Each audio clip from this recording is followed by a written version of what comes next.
চট্টগ্রামের রাঙ্গুনিয়ায় বিএনপি মহাসচিব মির্জা ফখরুল ইসলাম আলমগীরের গাড়িবহরে হামলা ও ভাঙচুরের ঘটনা ঘটেছে।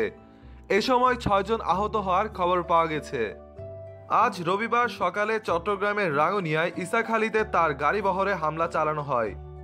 এ সময় বিএনপির চট্টগ্রাম বিভাগীয় সাংগঠনিক সম্পাদক শামীম গুরুতর আহত হন। রবিবার বেলা ১১টার দিকে বিএনপির মিডিয়া উইংয়ের সদস্য সাইরুল কবির এই খবর জানান।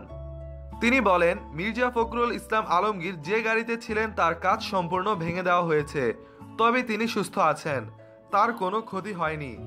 গাড়িবহরে থাকা বিএনপির নেতারা বলেছেন তারা কাপ্তাই হয়ে রাঙামাটি যাচ্ছিলেন। রাঙ্গুনিয়ার ইসাখালী এলাকায় তাদের গাড়িবহরে হামলা চালানো হয়। এই প্রসঙ্গে মির্জা ফখরুল বলেন, প্রায় ২০ থেকে ২৫ জন লোক অতর্কিতে তার গাড়িবহরে লাঠিসোঁটা ও রামদা সহ হামলা চালায়। তিনি বলেন, আমার গাড়ির কাচ ভেঙে ফেলা হয়, গাড়ির তছনছ করে দেওয়া হয়, গাড়ির ভাঙা কাচ আমার শরীরে এসে লেগেছে, আমাদের কয়েকজন নেতা আহত হয়েছেন। বিএনপির স্থায়ী কমিটির সদস্য আমির খসরু মাহমুদ চৌধুরী বলেন, আমার হাত দিয়ে রক্ত ঝরছে, এখন কথা বলতে পারছি না, আমার গাড়ি ভেঙে চুরমার করে দেওয়া হয়েছে।